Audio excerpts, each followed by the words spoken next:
விஷ்ணு சித்தர் தங்கள் தேவர் வருவிப்பவேல் அப்படின்னு பாசுறோம். எங்கள் பெரியாழ்வார் கூட்டா கட்டாயம் பெருமாள் வருவார், அப்போ நான் பெருமாளை சேவிச்சுக்கிறேன் அப்படின்னா என்ன அர்த்தம்? பெரியாழ்வார் யசோதையை கண்டாதான் கிருஷ்ணன் நடுங்குவானே. மத்து இருக்கு பாருங்க, இந்த தயிர் கடையிற மத்து எடுத்துகிட்டு வந்திருந்தாள்னா கிருஷ்ணன் பயந்து போயிருப்பாங்கிறத சாதிக்கிறார், நம்பிள்ள சாதிக்கிறார். இதுதான் அனுபவம். உன் நண்பனை பற்றி சொல், உன்னை பற்றி சொல்கிறேன்னு சொல்லுவாரணும். அவனோட திருமேனியோட கந்தம் என் மேலே படணும். நஞ்சியர் கேட்குறார், உத்திரியத்தை கேட்கலாமோன்னு, அதுவும் சேஷ வஸ்திரம் தானே, ஏன் இடுப்பில் கட்டிட்டு இருக்க வஸ்திரத்தை கேட்குறா? அரையிற் பீதகவாடை கேட்குறாளே, எது கேட்குறான்னா உத்தம பத்தினிகளுக்கு அந்த வியர்வை நாற்றம். நேத்தி மத்தியானம் சாத்தின புஷ்பத்தை இன்னைக்கு காலையில் கலைஞ்சி எடுக்கும் போது கிட்டத்தட்ட ஒரு 12 மணி நேரத்துக்கு மேலே அந்த புஷ்பம் அந்த பெருமாள் திருமேனி சம்பந்தத்தோடு இருந்திருக்கு. அதை விடவோ ஒரு பிரசாதம் வந்துடும்.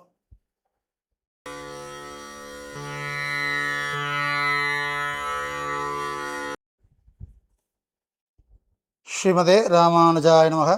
ஸ்ரீமதே நிகமாந்த மகாதேசிகாய நமக. ஸ்ரீமதாதிவன் ஷடகோப இதீந்திர மகாதேசிகாய நமக. ஸ்ரீமதே ஸ்ரீ லக்ஷ்மீ நரசிம்மதிவாதகாதேவக. ஸ்ரீவன் ஷடகோப ஸ்ரீ நாராயண இதீந்திர மகாதேசிகாய நமக. ஸ்ரீமதே சிவன் ஷடகோப ஸ்ரீ ரங்கநாத இதீந்திர மகாதேசிகாய நமக. அல்லினால் தாமரமேல் ஆரணங்கின் நின் துணைவி மல்லிநாடாண்ட மடமையில் மெல்லியலால் ஆயர் குலவேந்த நாகத்தால் தென் புதுவை வேயர் பயந்த விளக்கு.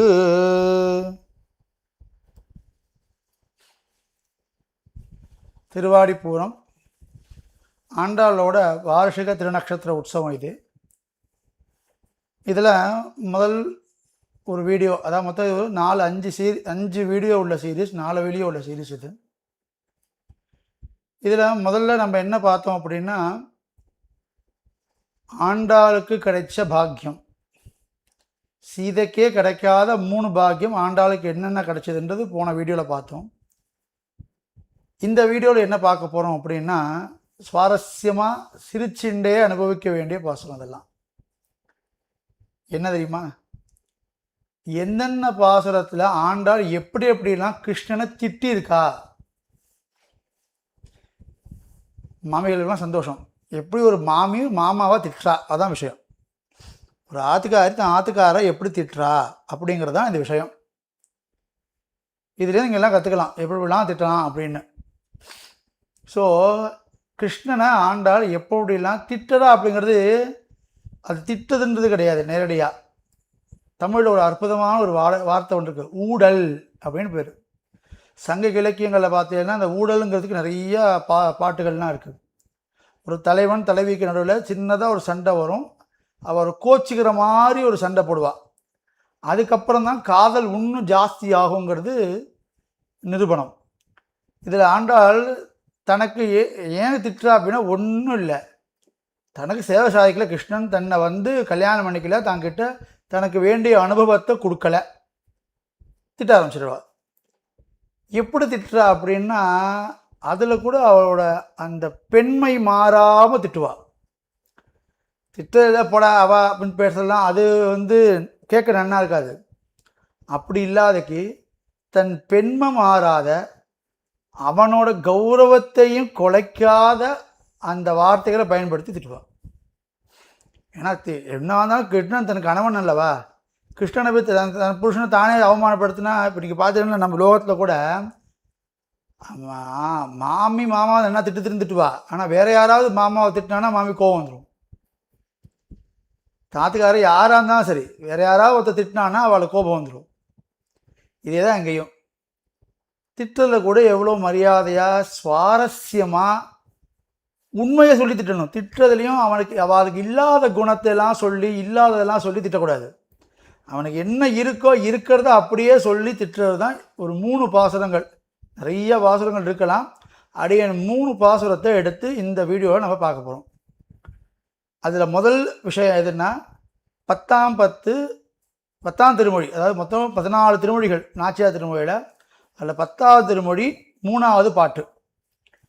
கோவை மணாட்டி நீ உன் கொழுங்கனி கொண்டெம்மை ஆவி தொலைவியேல் வாயழகத் தம்மை அஞ்சுதும் பாவியேன் தோன்றி பாம்பன யாருக்கும் தம் பாம்பு போல் நாவும் இரண்டுளவாயித்து நானிலி ஏனுக்கே.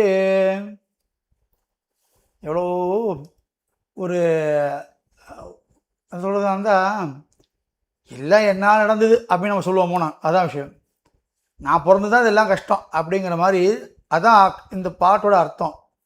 என்ன சொல்கிறான்னா, இதில் நமக்கு தேவையான வார்த்தை எது முக்கியம் அப்படின்னா, பாம்பனையாருக்கும் தம் பாம்பு போல் நாவும் இரண்டுல வாயித்து.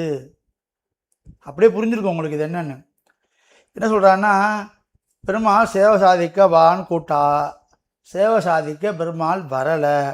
வராதனால இவளுக்கு கோபம் வந்து ஊழலில் பாடின்னு இருக்கா. பாடும்போது என்ன சொல்கிறா அப்படின்னா, இது வரைக்கும் எங்கள் அப்பா இருந்தார், எங்கள் தகப்பனார் இருந்தார். யார்? பெரியாழ்வார் இருந்தார். பெரியாழ்வார்கிட்ட இவன் பொய்யே பேச மாட்டான். அதனால் வாயழகர் தம்மை அஞ்சுதும் சாய்கிறான். வாய் அவ்வளோ அழகாக இருக்குமா. என்னென்னா வார்த்தைகள் சரியான வார்த்தைகளாக வரும். பொய் பேச மாட்டான். பெரியாழ்வார்கிட்ட பொய் பேச மாட்டான். அதனால தான் விஷ்ணு சித்தர் தங்கள் தேவர் வருவிப்பவேல் அப்படின்னு பாசுறோம். அப்படின்னு இதை பூர்த்தியாகவே தெலுங்கில் விண்ணப்பிச்சிருக்கேன், தமிழோட போடுறேன். ஆச்சாரிய பக்தி சீரீஸில் ஆண்டாள் காட்டிய பக்திங்கிறதுல ஆண்டாள் காட்டிய ஆச்சாரிய பக்தியில் அதை விண்ணப்பிச்சிருக்கேன். இதை எங்கள் பெரியாழ்வார் கூட்டா கட்டாயம் பெருமாள் வருவார், அப்போ நான் பெருமாளை சேவிச்சுக்கிறேன் அப்படின்னா என்ன அர்த்தம்? பெரியாழ்வார்கிட்ட பெருமாள் பொய் சொல்ல மாட்டார். அவர்கிட்ட நம்மள சமத்து பிள்ளை நடந்துப்பான் போல இருக்கு கிருஷ்ணன். இவள்கிட்ட அந்த சீண்டுத்தனெல்லாம் பண்ணிட்டுருக்கான். அதனால் என்ன சொல்கிற, இங்கே பெரியாழ்வார்கிட்ட இவன் சமத்தா இருந்தான். சரி, அது எங்கே இருக்குது? பெரியாழ்வார்கிட்ட இவன் சமத்தா இருந்தாங்கிறத ஆண்டாள் எங்கே தெரிவிக்கிறான்னா, பாவியேன் தோன்றி அப்படின்னா நான் பிறந்ததுக்கு அப்புறம்தான் இவனுக்கு ரெட்டனாக்கு ஆயிடுத்துங்கிறான். என்கிட்ட தான் இந்த டபுள் கேம்லாம் விளையாடுறான், இவன் சிலேடெல்லாம் விளையாடுறான். எங்கள் பெரியாழ்வார் எங்கள் அப்பா கிட்ட எவ்வளோ சமத்தாக இருப்பானா. இதில் எத்தனை பெரியவாசன் பிள்ளை வியாக்கியானத்தை நீங்கள் வாசிச்சேன்னா அட்டகாசமாக இருக்கும். பெரியாழ்வார் காலத்தில் 2 வார்த்தை சொல்ல ஒண்ணாதாயித்து அவனுக்கு, அதாவது 2 வார்த்தை சொல் அவரை கிடையாதே, ஆகையால் ஒரு வார்த்தையே ஆயித்து அவர் காலத்தில் உள்ளது. ஒன்றே உரைப்பான் ஒரு சொல்லே சொல்லுவான், பெரியாழ்வார் திருமொழியில் என்று ஐயரை இடுவித்து கவிபாடுவித்து கொண்டித்தனையிலே நடுவே ஜீவிக்கலும் ஜீவிக்கிறாள் முடியிலும் முடிகிறாள் நாம் வேண்டிட்டு சொன்னால் என்றிருக்கலாவது என்னக்கிறே. அதாவது என்ன சொல்கிறான்னா, எங்கள் பெரியாழ்வார்கிட்ட எவ்வளோ உண்மையாக இருக்கான் பாருங்க. ஒன்றே உரைப்பான். பெருமாளை பார்த்து இதே திருமங்கை ஆழ்வார் தன்னோட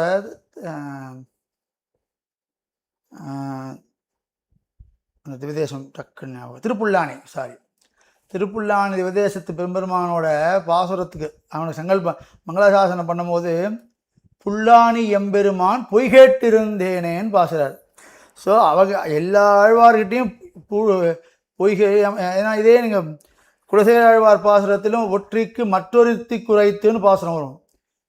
அவளுக்கும் மெய்ய நல்லன்னு முடிப்பார் அவர். ஸோ இவாள் எல்லாரும் ஏமாத்திருக்கார். பெரியாழ்வார்கிட்ட ரொம்ப சமத்காரமாக நடந்திருக்காரு. ஏன்னா அம்மா புரியாதா உங்களுக்கு? மற்ற ஆழ்வாரெல்லாம் காதலி, மற்ற எல்லா ஆழ்வார்களும் காதலி. நம்மாழ்வார் ஆகட்டும், ஆண்டாள் ஆகட்டும், திருமங்கை நம்மாழ்வார் பராங்குச நாயகியாக இருக்கார், திருமங்கை ஆழ்வார் பரகா நாயகியாக இருக்கார், குலசேகர ஆழ்வாரும் நாயிகா பவத்தை தான் பாடினார். எல்லாரும் நாயகிகள். நாயகிட்ட ரொம்ப உண்மையாலாம் இருக்க மாட்டா. பொய்யும் அந்த அந்த காதலுக்கு கொஞ்சம் பொய் தேவை, அது சுவாரஸ்யம் கொடுக்கும்னு சொல்லுவாள். அவகிட்ட விளையாடுறதுக்காகவே பொய் சொல்லுவான் கண்ணன். சரியா? ஆனால் இவ பெரியாழ்வார் அந்த பாவனையில் பாசுரமே இல்லையே. பெரியாழ்வார் பாசுரம் பூரா தாய் பாவனை, யசோத பாவனைனா பாசுரம் இருக்கு. யசோதையை கண்டாதான் கிருஷ்ணன் நடுங்குவானே.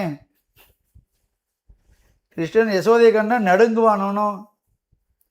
திருமூணாந்திருவந்தாதி பாசுரம், அதில் ஒரு பாசுரத்தை சொல்லுவாள், 28வது பாசுரம். அது அதில் சொல்லும் போது நம்பிள்ளை தன்னை வீட்டில் வியாக்கிரான் சாய்க்கிறார். 3ஆம் திருவந்தாதி பாசுரத்தில் யுத்த காலம் நடந்துட்டு இருக்கும்போது இந்த பீஷ்ம துரோணருக்கெல்லாம் மூளையே இல்லைன்னு சாதிச்சார். நம்மளே மகாபாரத யுத்தம் கிருஷ்ணன் எதிரே இருக்கான், பீஷ்ம துரோணாதிகளுக்கெல்லாம் மூளையே இல்லை, அந்த அம்பு கட்டை கழிச்செல்லாம் கீழே வச்சுருக்கிறது போல அதெல்லாம் கீழே எடுத்து கீழே போட்டுட்டு மத்து இருக்குது பாருங்க, இந்த தயிர் கடையிற மத்து எடுத்துகிட்டு வந்துருந்தாருன்னா கிருஷ்ணன் பயந்து போயிருப்பாங்கிறத சாதிக்கிறார், நம்மள சாதிக்கிறார். இதுதான் அனுபவம்.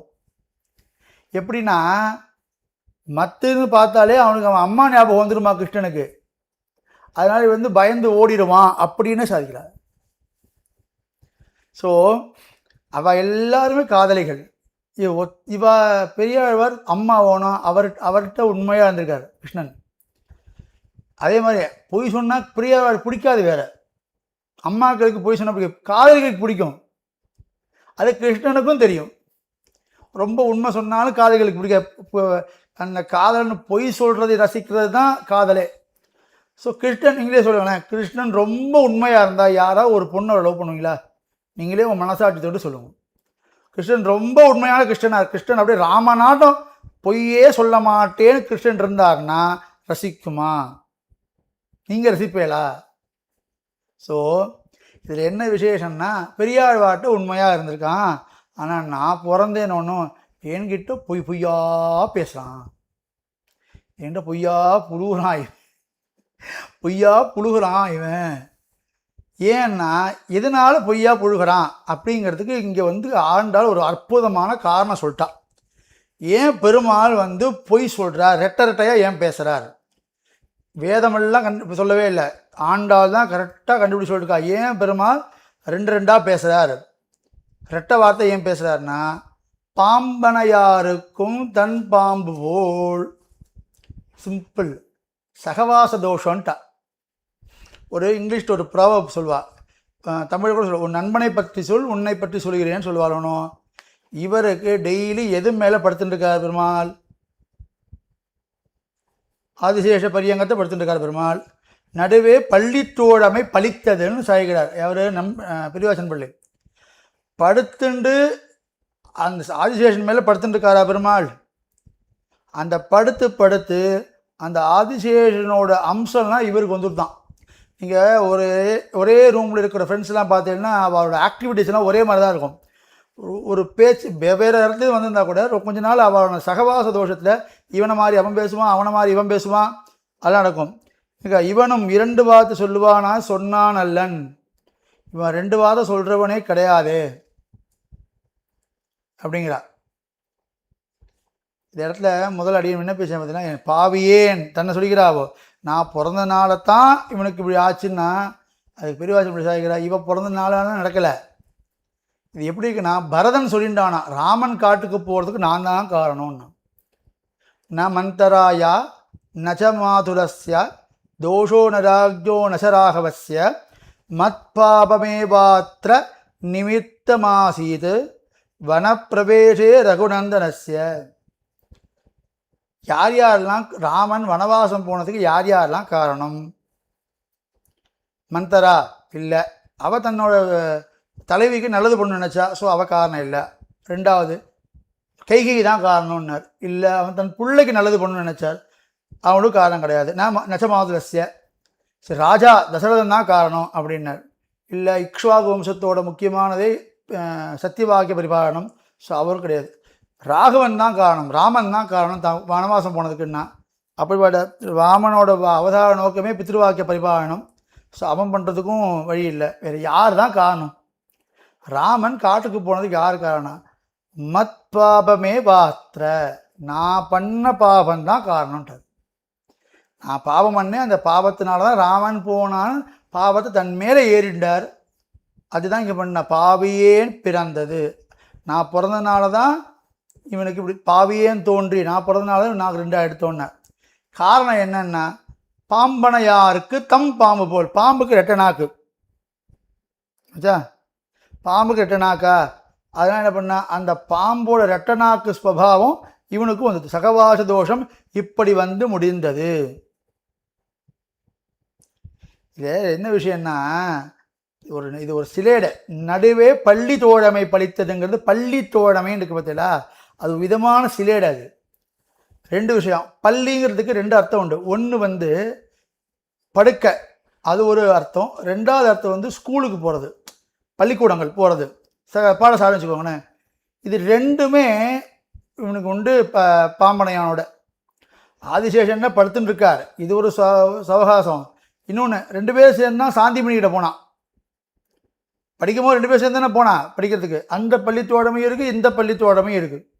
ஸோ அதனால் அந்த பாம்போட ரெட்டனாக்கு சுபாவம் இவனுக்கும் வந்துடுத்து. தம் பாம்பு போல்னு ஒரு வார்த்தை இருக்கு. ஒன்று, நாவு இரண்டு உளவாகித்து, ரெண்டு நாக்கா போயிடுத்து அப்படின்னு சொல்கிறான். இது என்ன தெரியுமா விஷயம்?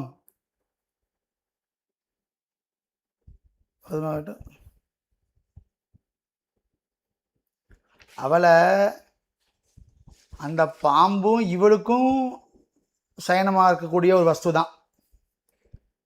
ஏன்னா இவளும் பட்டமகிழ்ச்சி பூமாதேவி தான். ஸோ அந்த பாம்பனைய அந்த ஆதிசேஷன் பரியங்கத்தில் தாயாரும் எழுதிருக்காங்கிறது தான் சாஸ்திரம் சொல்கிறது. ஸ்ரீதே திருமகளும் மண்மகளும் தான் சாஸ்திரம் சொல்கிறது. ஆனால் கோபத்தினால தம் பாம்பு போகணும், பாம்பை தன்கிட்டேருந்து பிரிக்கிறார். கரெக்டாக அர்த்தம் புரிஞ்சுக்கோங்க. அந்த பாம்பு இவளுக்கும் ஆசனம்தான். சொல்லும்போது பாம்பனையாருக்கு நம் பாம்பு போல், இவளுக்கும் உரிமை. என்னோட அந்த பாம்பு நாங்கள் ரெண்டு பேரும் சேர்ந்து உட்காந்துருக்கு, அந்த பாம்போட சவகாசம் அவனுக்கு வந்துடுத்துங்கிறா. ஏன்னா அந்த சவகாசம் எனக்கு வரலை, நான் ரெட்ட நாக்கில் நான் பேசலை, சகவாச தோஷம் வந்தது உனக்கு தான், அதனால் உன்னோட பாம்போட தோஷம் தான் உனக்கு வந்திருக்குன்னு தம் பாம்பு போல் அப்படின்றார். ஸோ இது முதல்ல திட்டினது, ரெண்டு நாக்கு உள்ளவன் கிருஷ்ணன். சரியா? அடுத்தது இதே மாதிரி மொத்தம் ஆண்டாளோட பாசுரத்தில் 14 இருக்குது, 14 திருமொழிகள் இருக்குது. அதில் 13ஆம் திருமொழி, அதில் முதல் பாட்டு. அதாவது விரகதாபத்தில் ஆயா துணிச்சுன்னு இருக்கா ஆண்டாள். கிருஷ்ணன் ஒன்றும் வரல, இன்னும் சம்சேஷம் அணைப்பு கிடைக்கல. நீங்கள் நம்ம லௌகீகத்தை பார்த்தாலுமே காதலன் காதலியோட கணவன் மனைவி அவர் ஊருக்கு அவர் போயிருக்காருன்னா மனைவி என்ன பண்ணுவான்னா, அவர் புதுசாக கல்யாணம் ஆனவாதான் சரி, ரொம்ப பழகி ரொம்ப காதல் இருக்கிறவா என்ன பண்ணுவான்னா, அவரோட துணிமணிகள் எடுத்து தன்னோடு வச்சுட்டு அணைச்சிட்டு படுத்துப்பா. இல்லை அவர் சம்பந்தப்பட்ட பொருள்கள் ஏதாவது இருந்துச்சுன்னா, அதை இந்த சினிமாவெல்லாம் கூட பார்ப்பாரு, அந்த முடி கிளிப்பு ஹேர் பேண்டு அதெல்லாம் எடுத்து வச்சுப்பாள். அந்த மாதிரி வகையராக தான் வச்சுக்கோங்களேன். அதை என்கிட்ட நான் வந்து காட்டுங்கோ, கிருஷ்ணன் சம்மந்தப்பட்ட ஏதாவது ஒன்று எனக்கு காட்டுங்கோன்னு சொல்கிறது தான் அந்த பாசுரம். அது கொடுத்து என்னோட வாட்டம் தனியே வீசிடுறேன், என் வாட்டத்தை தனிங்கோ அப்படின்னு சொல்கிறது பாசுரம் தான் இது. இதில் முதல் பாசுரத்துலேயே திட்டி தான் இருக்கான். வரலையோனும் எனக்கு வந்து சேவை சாதிக்கலை, எப்படிப்பட்டவன் எனக்கு சேவை சாதிக்கலை அப்படின்னா அவனை ரொம்ப நவுத்தி தள்ளி வச்சு திட்டிருக்கா. தட்டிட்டா, கிருஷ்ணன் தன்னிக்கிட்ட இல்லைண்டா. எப்படி தெரியுமா? கண்ணன் எண்டம் கருந்தெய்வம் காட்சி பழகி கிடப்பேனை புன்னிர் புலி பெய்தார் போல புற நின்று அழகு பேசாதே பெண்ணின் வருத்தம் அறியாத பெருமான் அரையர் பீதக வண்ணவாடை கொண்டென்னை வாட்டம் தனிய வீசீரே. பெருமா இடுப்பில் ஒரு வஸ்திரம் சாத்திட்டு இருக்காருன்னு பட்டு பீதாம்பரம், அதை எடுத்துன்னு வந்து அவன் கலைஞ்சது எடுத்துன்னு வந்து உடுத்து கலைந்த பீதகவாடை உடுத்து கலத்ததுண்டுன்னு இவ தந்தையாக தானே பாடினார். பெரியாழ்வார் பாசுரமா அந்த வசத்தை கொண்டு வந்து என் மேலே வீசுங்கோ, அவனோட திருமேனியோட கந்தம் என் மேலே படணும். நஞ்சியர் கேட்குறார், உத்திரியத்தை கேட்கலாமோன்னு, அதுவும் சேஷ வஸ்திரம் தானே, ஏன் இடுப்பில் கட்டிட்டு இருக்க வஸ்திரத்தை கேட்குறா? அரையர் பீதகவாடை கேட்குறாளே, எது கேட்குறான்னா உத்தம பத்தினிகளுக்கு அந்த வியர்வை நாற்றம்தான் சுகமே. இதெல்லாம் கொஞ்சம் காமத்தோடு பாடுறது மாதிரி இருக்கும். ஆனால் இது காமன்னு பார்க்கப்படாது. பெருமாள் சம்பந்தப்பட்ட எந்த வஸ்துவும் உசத்திங்கிறதுக்கான விஷயம் அது. நம்ம என்ன நினச்சிருக்கோம், பெருமாள்கிட்டேருந்து அற்புதமான ஒரு புஷ்பமாலை வந்தால் தான் அது பிரசாதம்னு நினச்சிட்டு இருக்கோம். பல பேர் அடியன் சன்னதியில் இருக்கிறதுனால இது நிறைய பார்க்குறேன். கொஞ்சம் வாடின புஷ்பத்தை வந்து பெருமாள் நேற்று சாத்தின்னு இருப்பார், இன்னைக்கு காலையில் எடுத்துருப்போம். அதை ஒருத்தர் கொடுத்தா வாடின புஷ்பத்தை கொடுக்குறீங்களேன்னு பார்க்குறவா இருக்கா. அடியன வாழ்க்கையெல்லாம் சொல்கிற ஒரு விஷயம் என்னென்னா, எவ்வளவு நேரமாக அந்த புஷ்பம் அவன் திருமேனியில் இருந்திருக்குன்றது யோசனை பண்ணணும். புது பூனா அப்போ தான் சாத்திருக்கோன்னு அர்த்தம். அப்படியே களைஞ்சி கொடுத்துட்டோன்னா அதோட பெருமாளுக்கும் அந்த பூவுக்கும் சம்பந்தம் ரொம்ப ரொம்ப கம்மியான நேரம். அதே நேத்தி மத்தியானம் சாத்தின புஷ்பத்தை இன்னைக்கு காலையில் களைஞ்சி எடுக்கும்போது கிட்டத்தட்ட ஒரு 12 மணி நேரத்துக்கு மேலே அந்த புஷ்பம் அந்த பெருமாள் திருமேனி சம்பந்தத்தோடு இருந்திருக்கு. அதை விடவோ ஒரு பிரசாதம் வந்துடும். ஸோ இங்கே என்ன சொல்கிறா, அந்த வியர்வை வாட வேணுங்கிறா. அப்படின்னா என்ன அர்த்தம்? இதுலேருந்து நம்ம வந்து சூக்ஷ்மார்த்தம் என்ன புரிஞ்சுக்கணும்னா, பெருமாள் சம்பந்தப்பட்ட எந்த பதார்த்தமும் விசேஷமே. அது காஞ்ச பூவாக இருக்கலாம், காஞ்ச துளசியாக இருக்கலாம், என்னவா வேணா இருக்கலாம், அது விசேஷம்தான். இவர் யாரோட விஷயத்தை யாரோட பீதகவாரி கொண்டு வரணும்னு இவ கேட்கும் போது, நீங்கள் நல்லது பண்ணுறதா நினச்சிட்டு எதுவும் பேசாதீங்கோ, அது புண்ணில் புளிய போயிட மாதிரி இருக்குங்கிறா. புண்ணு இருக்குது, அதில் புளிய புழிஞ்சா எப்படி இருக்கும், அந்த மாதிரி நீங்கள் நல்லது நினைக்கிறேங்கிற மாதிரி எதையோ பேசிட்டு இருக்காதீங்கோ, இதை போய் பண்ணிட்டு வாங்கணும். என்னடி பண்ணணுன்னா, பெருமாளோட வஸ்திரத்தை வந்து வீசுங்கோன்னா. அந்த பெருமாள்ன்றைய யாரை வேன்னு கேட்குறா. இது வரைக்கும் பெருமாள் நீ சொன்னதே இல்லையே. பெருமாள் அப்படின்னா தூரக்கு இருக்கிற ஏதோ பெரிய வஸ்து, அதுதான் பெருமாள்னு பேர். அப்படி இருக்க கிருஷ்ணன் கண்ணன் சொல்கிறவனி பெருமாள் இருக்கு. ஏன் அப்படின்னா, பெண்ணின் வருத்தம் அறியாத பெருமான். பெண்களோட வருத்தம்னா அவனுக்கு என்னன்னே தெரியாதே. பெண்கள் கஷ்டப்படுறான்னா முன்னாடி கண்ணன் பேர் எடுத்துட்டா என்ன அர்த்தம்? தன்னோட மேலே பக்தியோடு யார் இருக்காளோ அவளுக்கு எல்லாருக்கும் கண்ணன் என்றால் தன் தேவிமாறு கும்பிடுமவன் அப்படின்றது பிரசித்தியாக இருந்தது. இப்போ அடுத்த வாரம் இப்போ உனக்கு கொஞ்சம் செருக்கு ஏறி எடுத்து, செருக்கு ஏறினதுனால எங்களை சேவிக்க வச்சுட்டு இருக்கான் அவன். முன்னாடி அவன் எங்களை சேவிச்சுருந்தான், இப்போ எங்களை சேவிக்க வைக்கிறான். இப்போ அவன் கருப்பு, ஆனால் அவனோட சுபாவம் மாறின மாதிரி அதை கருப்பு வர்ணமும் தன் குணத்தை மாற்றிக்கலை. என்னை இன்னும் படுத்திருந்தான் இருக்குது. கருப்பாக இருப்பான் கிருஷ்ணன். கருப்புனாலே மேகம் கருப்பாக இருக்கும், மென்மையாக இருக்கும், தன்மையாக இருக்கும் பேர். அதெல்லாம் இப்போ எப்படி ஆயிடுத்து? பெரியவாஜன் ஒரு வியாக்கியானத்தை ஒரு அர்த்தம் ஒரு ஊமை எடுக்கிறார். ஒரு எக்ஸாம்பிள், கிருஷ்ணன் பெண்களுக்கு அடங்கி இருப்பான் அப்படிங்கிறது இப்போ எப்படி ஆயிடுத்துன்னா, அரசமத்தடியில் பேய் இருக்குன்னு ஒரு மூட நம்பிக்கை இருக்கும் பாருங்க, அது மாதிரி மூட நம்பிக்கையாக போயிடுத்து.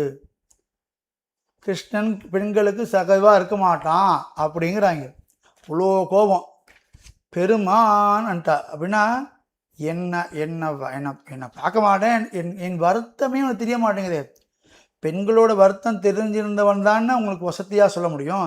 பெண்களோட வருத்தம் தெரியல, அவர் பிரபு. அவர் கிருஷ்ணன் பெரிய ஆள் ஆகிட்டான்ப்பா இப்படி நம்ம சொல்ல போனோம். சாதாரணமாக நம்மக்கிட்ட வந்துன்னா அவனுக்கு என்னப்பா அவன் பெரிய ஆள் ஆகிட்டான், நம்மக்கிட்ட வரமாட்டான், இதே தான் ஆளை சொல்கிறான். அவன் பெரிய ஆள் ஆகிட்டான், பிரபுவும் ஆகிட்டான், அவன் நம்மக்கிட்ட பெருமான் ஆகிட்டான், நம்மக்கிட்ட வரமாட்டான். கிருஷ்ணனையா திட்டின்னு கேட்கணும், கவலைப்படாதீங்க. ராமனே திட்டிருக்கா, ஆனால் ராமனை அவ திட்டலை. ஏன்னா ராமனை திட்ட மாட்டாள். மனத்துக்கினியானைன்னு ராமனுக்கு பேர் கொடுத்ததே ஆண்டாள் தான். கிருஷ்ணனுக்காக தான் பிறந்த ஆண்டாள். மனத்துக்கினியானைன்னு ராமனுக்கு பேர் கொடுத்தான். ஆனால் ராமனை திட்டின ஒருத்தர் இருக்கார். யாருன்னு அடியை விண்ணப்பிச்சுன்னு நீங்களே ஷாக் ஆகிடுவீங்க. ராமனை திட்டினர். திட்டினாங்கிறத எப்படி திட்டிருக்காருன்னா, ஏன் இன்னும் ராமன் சாகாமல் இருக்கான்னு கேட்டார். ஏன் ரொம்ப ரொம்ப பக்தர் வேறு, ராமன் மேலே அதீதமாக பக்தி உள்ளவர். அவர் தான் கேட்டார், ராமன் ஏன் ஒன்றும் சாகலேன்னு, சாகாமல் இருக்கானே ராமன் அப்படின்னு கேட்டார். யார் தெரியுமோ? தெரிஞ்சவா கமெண்ட்டில் எழுதுவோம். விஷயம் தெரியுமா? எங்கே வேறு யாரும் இல்லை, ஹனுமன். ஆமாம், ஹனுமான் தான் அந்த வார்த்தையை சொன்னார். எப்போ சொன்னார் தெரியுமா? ராமன் கணையாழியை கொடுக்கறதுக்கு முன்னாடி ஹனுமான் ஏஷ்டிக பிரம்மச்சாரிகனால அவர் என்ன நினச்சிருந்தார்னா, ஒரு பொண்ணை தொலைச்சிட்டு இந்த பாடுபட வேண்டாம், இவ்வளோ தேவையில்லை அப்படிங்கிறது இவரோட ஹனுமானோட நினைவு. அதனால் என்ன பண்ணார், ஓரமாக போய் இந்த சுவாரஸ்யத்தை கலந்துக்காமல் ஓரமாக உட்காந்துருந்தார். அவர் கையில் கணையாழியை கொடுத்து சீதை இவன் தான் பார்க்கணும்னு அனுப்பிச்சி வச்சார். சீதையை கண்ணால் தரிசனமான உடனே ஹனுமான் வாயிலே வந்த வார்த்தை, துஷ்கரம் கிருதவான் ராமோ ஹீனோ யத் அனயா பிரபு தாரயத்யாத்மனோ தேகம் ந சோகே ந வசீததி. ராமாயணம் சுந்தரகாண்டம் 15th சர்க்கம் 53வது ஸ்லோகம். இப்படிப்பட்ட பிராட்டிய பிரிஞ்சு வாழ ராமன் பெரிய பெரிய காரியம் பண்ணுறான். பிரபு அவன். இன்னும் இவனுக்கு எப்படி இந்த தேகம் தரிச்சிருக்கு? வருத்தத்தால் இந்நேரம் வாடி வதங்கு அழிஞ்சு போயிருக்கணுமே. அரிய பெரிய காரியத்தை பண்ணிட்டு இருக்கான் ராமன். பிரபு ஹீனோயத் எனயா பிரபு. அப்படின்னா என்னன்னா, சீதையை பிரிஞ்ச அடுத்த நிமிஷம் ராமன் செத்து போயிருக்கணுங்கிறார். அது ஆகாம தரிச்சிருந்திருக்காரே அப்படிங்கிறதுனாலே பிரபுன்றார் அவர். அவன் பண்ண முடியாத காரியத்தை பண்ணிட்டு இருக்கான் ராமன் அப்படிங்கிறார். அதனால் அதே வார்த்தையோட தமிழாக்கம் தான் அந்த பெருமாள்.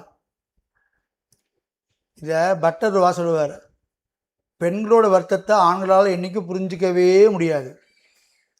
சாந்தியம்னிக்கிட்ட அத்தனையும் கற்றுனான் கண்ணன், ஆனால் இதை மட்டும் கற்றுக்காம விட்டான் போல இருக்குன்னு சாய்க்கிறார் பெரியவாசன் பிள்ளை.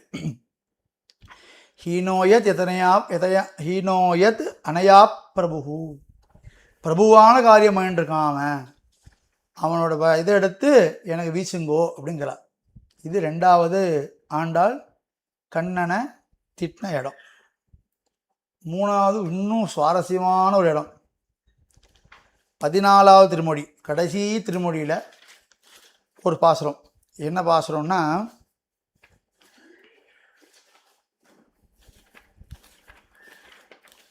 வாசனம் ரொம்ப நல்லா இருக்கும்.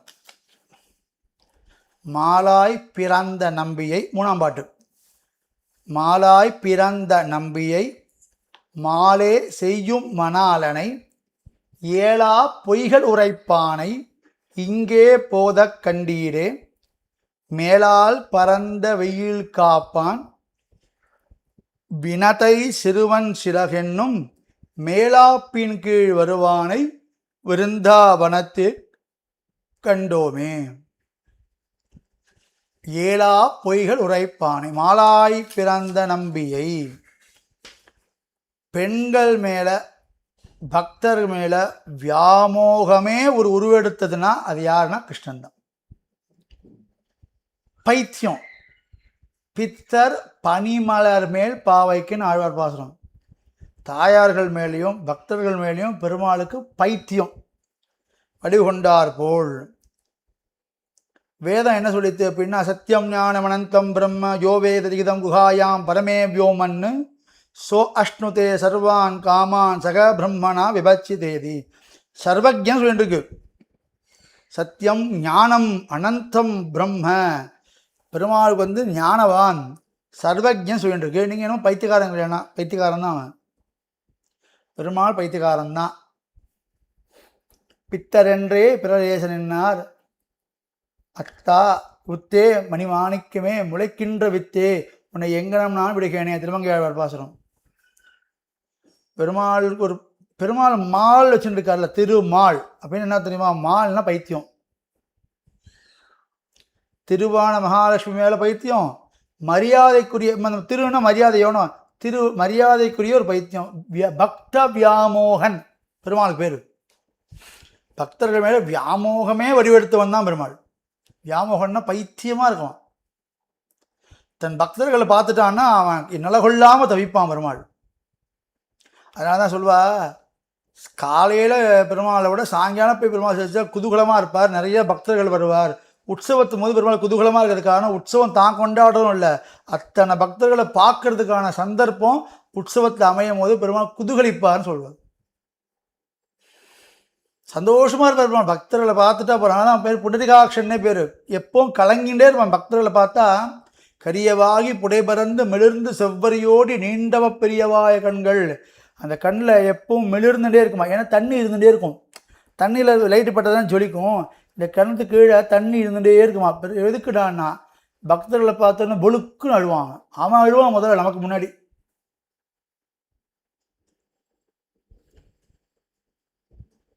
ஞானி ஆத்மைவ மேமதம்னு கிருஷ்ணன் சாதிக்கிறான். உங்கள் வேத சாஸ்திரம்லாம் தனியாக வச்சுக்கோங்கப்பா, அதை பற்றி எனக்கு தேவையில்லை. என் பக்தர்கள் எனக்கு ஆத்மா. ஏன்னா பெருமாளுக்கு ஒரு ஆத்மா தனியாக கிடையாது, அவர் தான் ஆத்மாவே. சொரூப சோபம் அப்படி தான். தனக்கு ஒரு ஆத்மா இருக்குன்னு கிருஷ்ணன் ஒத்துக்கிறான்னா அது யாருன்னா என் பக்தர்கள் தான் எனக்கு ஆத்மாங்கிறான். ஸ்ரீபாஷக்காரர் ஸ்ரீபாஷத்தோட பிரம்மசூத்திரத்தோட கடைசி சூத்திரம் அனாவதி சப்தாத்து அனாவதி வரும். நச்சப்புனராவர்த்ததுன்னு உபநிஷத்தோட வாக்கியத்தோட அர்த்தம் அது. அதாவது ஸ்ரீவைகுண்டத்துக்கு போனவன் திருப்பி வருவதில்லை அப்படின்னு. ஏன் வரதில்லை? பெருமாள் சர்வஜன் சர்வசக்தன், எது வேணால் பண்ண முடியுமோனோ அந்த போன ஆத்மாவை திருப்பி தள்ளிட மாட்டானா பூமிக்கு அப்படின்னு சந்தேகம். இப்போ நம்ம சொர்க்கலோகம் போகிறோம், பிரம்மலோகம் போகிறோம், பிரம்ம போனா லோகான்னு மல்லி திருப்பி கீழே நம்ம பூலோகத்துக்கு வந்துட்டு இருக்க மாதிரி ஸ்ரீவைகுண்டத்துக்கு போனாலும் திருப்பி வந்துடுவோமா அப்படின்னு ஒரு கேள்வி கேட்டிருக்கா. ஏன் இதுக்கு கேள்விக்கு ஆதாரம் எதுன்னா பெருமாள் சர்வசக்தன் கதா. பெருமாள் சர்வசக்தி உள்ளவன், எல்லாமே பண்ண முடிய சக்தி உள்ளவனான எம்பெருமான் நம்மளை தள்ளுறதையும் பண்ண மாட்டான், நம்மளை அவன் தள்ளி விட மாட்டானா? இவனா வரமாட்டான் கேட்டு இவனா வரமாட்டான். எனக்கு லோகத்தை பார்த்து பயம், கண்டிப்பாக ஜீவாத்மாவே திருப்பி பூமிக்கு வரப்போகிறதில்ல. அவன் தள்ளி விட்ட மாட்டானா? ஏன்னா தள்ளி விடுவான்னு சொர்க்கத்துலேருந்து தள்ளி விடுவான்னு இருக்குது. அந்த அப்சரஸ்ரீகள்லாம் எல்லாம் வெயிட் பண்ணிட்டுப்பா, அவனுக்கு புண்ணியம் முடிஞ்ச உடனே அவனை பிடிச்சி மேகத்தை தள்ளி விடுவான். பஞ்சாக்னி வித்தியன்னு சாஸ்திரத்தை இருக்குது சாந்தோக்கு உபநிஷத்தில். அதில் பார்த்தீங்கன்னா அந்த சொர்க்கத்திலேருந்து மேகத்துக்கு தள்ளி விடுவான், மேகத்துலேருந்து மழையாக பூமிக்கு வருவான், பூமியிலேருந்து ஒரு அன்னத்துக்கு போவான், அன்னத்துலேருந்து ஒரு புருஷ கர்ப்பத்துக்கு போவான், புருஷ கர்ப்பத்துலேருந்து ஸ்திரீ கர்ப்பத்துக்கு போகும் இந்த ஜீவாத்மா. 5 இடத்துல இவனுக்கு ஆகுதி கொடுக்கப்படுறதுனால தான் பஞ்சாக்னி வித்தியன்னு பேர். அப்படி இருக்கக்கூடிய சொர்க்கத்திலே திருப்பி வர நடக்கும்போது ஸ்ரீவைகுண்டத்தையும் இது நடக்குமான்னு கேட்டால் நடக்காதுன்னு சாதிக்கிறார். ஏன்னா இந்த ஒரு பக்தன் கிடைக்கிறதுக்கு பெருமாள் எவ்வளோ தபஸ் பண்ணியிருக்கான் அப்படிங்கிறது தெரிஞ்சுக்கணும். பாரமாய பழவினை பற்றறுத்து என்னை தன் வாரமாக்கி வைத்தான், வைத்ததன் என்னுள் புகுந்தான், ஓர மாதவம் செய்தன் கொள்ளறியேன் அடங்கத்தம்மா. அமலாதிரான் பாசுரம். அதே மாதிரி 3ஆம் திருவந்தாதியில் திருவள்ளிக்கேணி யானை அப்படின்னு ஒரு பாசுரம் வரும். இதெல்லாம் என்னது சொல்கிறான்னா பக்தர்களோட மனசில் போகிறதுக்காக பெருமாள் தபஸ் பண்ணிட்டு இருக்கான்னு சொல்கிறார் திருவாசமலை வியாக்கியானத்தில். பக்தர்களோட மனசுங்கிற ஒரு உயர்ந்த ஸ்தானத்துக்கு போகணுன்னா தபஸ் பண்ணுமோனோ, பிரம்மரிஷி பட்டம் வேணும், விஸ்வாமித்திர தபஸ் பண்ணாரோனோ, அது மாதிரி ஒரு பட்டம் தான் ஆழ்வார்களோட மனசான், பக்தரோட மனசான். போகிறதுக்காக பெருமாள் தபஸ் பண்ணுற இடங்கள் தானே இந்த எல்லா திவதேசங்களும் உண்டாவா. ஏன்னா நாங்கள் பெருமாள் அவளோட வார்த்தை நல்ல கவனம். ஏன் அப்படி சொல்கிறான்னா இந்த பெருமாள் இப்போ நாங்கள் அடைஞ்சிருக்கோமோனோ, இதை அடையிறதுக்கு தபஸ் பண்ணணும். நாங்கள் ஒரு தபஸும் பண்ணல. எல்லா ஆழ்வாரும் ஒருமித்த கொள்ள சொன்ன ஒரே வார்த்தை, நாங்கள் ஒன்றுமே பண்ணல. நாங்கள் ஒன்றுமே பண்ணாமல் எங்களுக்கு இது கிடச்சிருக்குன்னா யாரோ ஒருத்தர் இதாக பண்ணியிருக்கணுமோனோ, நாங்கள் பண்ணல, அவன் பண்ணிட்டான். கோர மாதவம் செய்தான்னு கொள்ளறியே, நான் பண்ணதான் ஞாபகமே இல்லை. அப்போ இவனுக்கு கிடச்சிருக்குன்னா தபஸ்னால தான் கிடச்சிருக்கோம், அவன் தான் தபஸ் பண்ணான்ட்டார் அவர். ஸோ இதுதான் இங்கே விஷயம். பக்த வியாமோகன், அதான் மாலாய் பிறந்த நம்பியை மாலே செய்யும் மனானையா. பிறந்தது மட்டும் இல்லை, அவனோட சேஷ்டிதங்கள் அத்தனையுமே, அவன் பண்ணக்கூடிய விஷயங்கள் அத்தனையுமே பக்த வியாமோகத்துக்கு தான் இருக்கும். மாலே செய்யும் மணாலனை, எனக்குன்னு இட்டு பிறந்தவன் அவன் தான், அவனுக்கு இட்டு பிறந்தவள் நான் தான். மணாலனே சொல்லிட்டேன், கல்யாணம் பண்ணிக்க போது நான் அவனைத்தான் கிளியராக சொல்லிட்டான். அவன் யாருன்னா கேளா பொய்கள் உரைப்பானை. பொருந்தாத பொய் சொல்றதுல கிருஷ்ணனை மிஞ்சிக்க ஒருத்தர் கிடையாது. எவ்வளோ பொருந்தாத சொல்லுவான் அப்படின்னா, ஒரு ஆற்றுக்குள்ளே போயிருக்கான் கிருஷ்ணன். போனால் ஒரு வெண்ணெய் பானையை எடுத்து சாப்பிட்டு இருக்கான். வெண்ணெய் காலியாக போகிறது, கையை உள்ளே விட்டு நோண்டிருக்கான். மூஞ்சி தான் ஒரே வெண்ணெய், கையை உள்ளே விட்டுருக்கான். விட்டும் போது என்ன ஆச்சுன்னா கரெக்டாக அந்த வீட்டுக்காரி வந்துட்டா. கையை உள்ளே விட்டுருக்கான், மாட்டிட்டுனா கையும் கலவுமா அப்படிங்கிறது இதுதான், மாட்டின்டாச்சு. அவள் கேட்குறா, இங்கே என்ன பண்ணிட்டுருக்க, நீ என்ன பார்த்துட்டு இருக்க என் பானைக்குள்ளேன்னா? என்ன சொல்லணும்? வெண்ணெய் திருடுன்னு ஏதாவது ஒன்று பேசாமையாக இருக்கணும். இவன் தான் பொய் சொல்லி சமாளிக்கிறாராம்மா இவர். கிருஷ்ணனுக்கு ஒன்றே ஒன்று வரவே வராது, பொய் சொல்லி சமாளித்து தப்பிக்கவே தெரியாது. என்ன சொன்னா, என் கண்ணுக்குட்டி ஒன்று காணும், அதுக்கு தான் உன் வீட்டு தேடி வந்தேன், இங்கே இருக்குமோன்னு. சரியா, கண்ணுக்குட்டி காணும்னா சரி, அந்த பாத்திரத்துக்குள்ளே எதுக்குடா கையை விட்டா நீ? கண்ணுக்குட்டின்னு இங்கே தேட வேண்டியதானேன்னா பாத்திரத்துக்குள்ளே ஏன் கை விட்டா? என் கண்ணுக்குட்டி இந்த பாத்திரத்துக்குள்ளே ஒளிஞ்சுட்டு இருக்குமோ, இந்த வெண்ணெய் பானைக்குள்ளே ஒளிஞ்சுட்டு இருக்குமோன்னு டவுட் வந்தது. அதுக்காக கையை விட்டு பார்த்தேன், அதில் இல்லை. நீ வந்தால் சொல்லிட்டு போகணுங்கிறதுக்காக உட்காந்துருந்தேன். போயிட்டு வரையமா சொல்லிட்டு கிளம்பிட்டான். இந்த மாதிரி நூற்றுக்கணக்கான பொய்கள் சொல்லியிருக்கான். புரிய சம்பந்தமே இல்லாத பொய். பெருமாளோட பொய்யை மட்டும் லிஸ்ட்டு போட்டே போகலாம். அதுக்கு ஒரு பாகவதம், ஸ்ரீமத் பாகவதம் எழுதலாம். அந்த அளவுக்கு பண்ணிருக்கான். 7 பொய்கள் உரைப்பானை. சரிப்பா, பொய் சொல்கிறீங்களே சரியா? கிருஷ்ணன் பொய் சொல்கிறான், கிருஷ்ணன் திருடுறான் அப்படிங்கிறது சரியான்னு கேட்டால், உங்களுக்கு உண்மை வேணால் ராமாவதாரத்துக்கு போங்கன்ட்டாரு. பிரியவாதிச்ச பூதானாம் சத்தியவாதிச்ச ராகவா. உங்களுக்கு பிரியமாக பேசணுமா, ராமாவதாரத்தை போய் சேவிச்சுக்கோங்கோ. இங்கே அது ஆன இடம் இல்லை. இது கிருஷ்ணாவதாரம். இங்கே மெய்யும் பொய்யாகும், பொய்யும் மெய்யாகும். ஸோ அப்படிப்பட்ட 7 பொய்கள் உரைப்பானே எங்கேயே போத கண்டீரே. அவனை எங்கேயா பார்த்தீங்கன்னா, அந்த பொருந்தாத பொய் சொல்கிற பிள்ளைய பார்த்தீங்களாப்பா, அடையாளம் கிருஷ்ணனுக்கு கொடுக்குறா ஆண்டாள். கிருஷ்ணனுக்கு எப்படிப்பட்ட அடையாளங்கள் வேதங்கள் கொடுக்குறது? இப்போ தான் அடைய விண்ணப்பிச்ச சத்தியம் ஞானம் அனந்தம் பிரம்ம காரணம் து தியேயகா அப்படின்னு லோக சிருஷ்டி லோககர்த்தா நாராயணகா ஆதிகர்த்தா நாராயணகான்னு ஆதிசங்கர் பகவத்பாதல் கீதையோட ஆரம்பத்தை சாதிக்கிறார். லோகத்தோட சிருஷ்டிகர்த்தா நாராயணனே அப்படின்னு சாதிக்கிறார் அவர். ஆனால் இங்கே ஆண்டாள் பேர் கொடுக்குறா பாருங்கோ, 7 பொய்கள் உரைப்பானை. இதுதான் கிருஷ்ணனுக்கான பேர், பொருந்தாத பொய் சொல்கிற பிள்ளை. அப்படிப்பட்டவனை எங்கேயா பார்த்தீங்களா அப்படின்னு கேட்குறான். ஸோ இது மாதிரி 3 இடங்கள், இன்னும் நிறைய இடங்கள் இருக்குது சுவாரஸ்யத்துக்கு. இப்போயே கிட்டத்தட்ட 36 நிமிஷம் ஆகிடுது. ஸோ இன்னொரு வாய்ப்பு கிடைக்கும் போது அதையும் அனுபவிப்போம். இந்த மாதிரி எதுக்கு திட்டுறாரு, இதெல்லாம் எதுக்கு எடுத்துக்கிறது, எப்படி எடுத்துக்கிறது அப்படின்னா, தன் கணவனான கண்ணனை தான் அடையலைங்கிற வருத்தத்தில் ஆண்டாள் சொல்கிற வாக்கியங்கள் அத்தனையும். இதை நாம் எப்படி எடுத்துக்கலாம்னா, அதே அளவுக்கு விரகமான பக்தி நமக்கும் வேணும். ஆண்டாளோட அந்த விரகதாப பக்தி நமக்கும் கிடைக்கணும். அது ஆண்டாள் அனுகிரகம் பண்ணணும்னு ஆண்டாளோட திருவடிகளை பிரார்த்தனை பண்ணிட்டு, ஆண்டாள் திருவடிகளே சரணம், நிர்வாணா திருவடிகளே சரணம், சுவாமி தேசிகன் திருவடிகளே சரணம், அஸ்வதாச்சாரியன் திருவடிகளே சரணம்.